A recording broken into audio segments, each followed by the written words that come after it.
পার্থে প্রথম টেস্টে প্রথম দিনে 17 উইকেট পড়লেও দ্বিতীয় দিনে সেই সংখ্যা মাত্র 3। কোণঠাসা ভারতীয় দলকে খেলায় ফিরিয়েছে ভারতীয় বোলাররা, আর এবার ব্যাটসম্যানরা তাদের মর্যাদা দিয়ে চালকের আসনে ভারত। দ্বিতীয় দিনের শেষে বেশ সমস্যা অস্ট্রেলিয়া, তবে এদিনেও রেশারেশি বেশ চরমে ছিল, সাথে স্লেজিং তারই মধ্যে সেঞ্চুরির সামনে দাঁড়িয়ে যশস্বী ভাঙলেন ম্যাককুলামের রেকর্ড। কি হলো দ্বিতীয় দিনে জানতে হলে ভিডিওটি অবশ্যই শেষ অবধি দেখুন। তবে তার আগে বন্ধুরা, welcome to our channel BS sports world. আর আপনারা যারা এই চ্যানেলে নতুন, তারা খেলাধুলা সম্বন্ধিত সমস্ত খবর পেতে আমাদের চ্যানেলটি সাবস্ক্রাইব করে বেল আইকনটি প্রেস করে রাখুন। টেস্টের মেজাজে ফিরল ভারতীয় দল, অনেকদিন পর বোধোদয় হলো ভারতীয় ব্যাটসম্যানদের। টেস্ট ক্রিকেটে কিভাবে বলকে মর্যাদা দিতে হয় তা মেনেই দ্বিতীয় দিনে অর্ধশতক করলেন ভারতের দুই ওপেনারই। রবিবার যশস্বীর ব্যাট থেকে সেঞ্চুরি আশায় রইল ভারতীয় সমর্থকরা।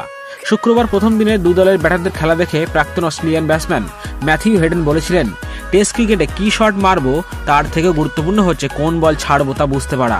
একটুও ভুল বলেননি অস্ট্রেলিয়ান প্রাক্তন ওপেনার। ক্রিকেট শিক্ষার্থীদেরও প্রাথমিক পাঠ হিসেবে বল ছাড়তে শেখান কোচেরা। ব্যাটারদেরকে বুঝতে হয় কোন বলটা ছাড়া জরুরি। বল বুঝতে পারলে 22 গজে টেকে থাকা যায়, যত বেশিক্ষণ পিচে থাকা যায় তত বেশি রান করার সুযোগও থাকে। আর সেই নীতি মেনেই 172 রানের পার্টনারশিপ গড়লেন ভারতীয় ওপেনাররা। রাহুল রয়েছেন 153 বল খেলে 62 রানের স্কোরে, তার মধ্যে মাত্র 4টি বাউন্ডারি মেরেছেন তিনি। আর সেখানে যশস্বী 193 বল খেলে 90 রানের স্কোরে দাঁড়িয়ে রবিবার সেঞ্চুরি আশা করছেন।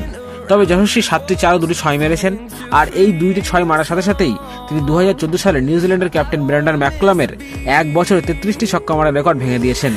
এবছরে এখনো অবধি যশস্বী মোট 34টি ছক্কা মেরেছেন। তবে মজার কথা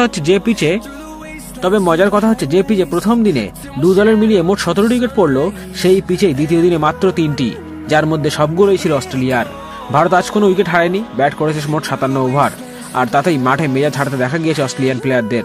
মাঠে মাঝে মধ্যে দেখা গিয়েছে বাকযুদ্ধ, স্লেজিং তো আছেই। এরই মধ্যে মিচেল স্টার্ক একটি বল করে যশস্বীকে ডট দিয়ে কিছু কথা বলেন, আর তারই জবাবে পরের বলেই স্টার্ককে 4 মারেন যশস্বী। টেস্ট ক্রিকেটে কিভাবে মাথা ঠান্ডা রেখে খেলতে হয় তা আজ দেখিয়ে দিয়েছে ভারতীয় দুই ওপেনার। তো বন্ধুরা, আপনাদের কি মনে হয়, যশস্বী কি কাল সেঞ্চুরি করতে পারবে? আর ভারত মোট কত রানের লিড নিলে এই ম্যাচে জয় পাবে? আপনার মতামত কমেন্ট করে জানান আমাদের। আর আপনিও যদি যশস্বীকে একজন ভালো ব্যাটসম্যান মনে করে থাকেন, তবে ভিডিওতে একটি লাইক ও শেয়ার করে আমাদের চ্যানেলটি সাবস্ক্রাইব করতে ভুলবেন না।